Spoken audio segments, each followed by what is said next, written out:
రేవంత్ రెడ్డి సర్కార్ ఒక మంచి నిర్ణయం తీసుకుంది. హైదరాబాద్లో మనకి తెలియకుండానే చలాన్స్ పడిపోతుంటాయి. టూ వీలర్ మీద వెళ్తుంటే హెల్మెట్ లేకపోతేనో, బోర్డు సరిగ్గా లేకపోతేనో, సిగ్నల్ జంపింగ్ అనినో ఇట్లాంటివి. ఈవెన్ కార్లకైనా అదే సమస్య ఉంటుంది. ఒక్కోసారి అక్కడ ట్రాఫిక్ ప్రాబ్లం వల్ల ఎదురు నుంచి రావాల్సి ఉంటుంది.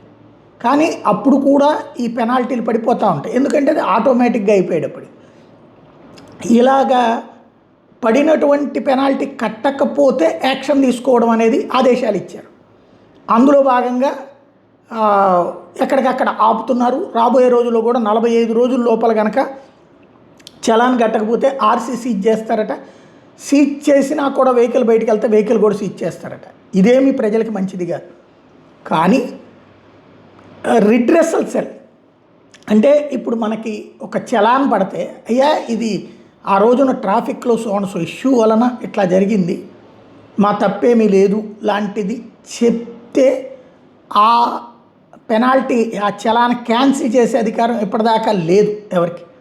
ఇప్పుడు అలాంటి ఒక రిడ్రెసల్ ఫోరం పెడుతున్నారు.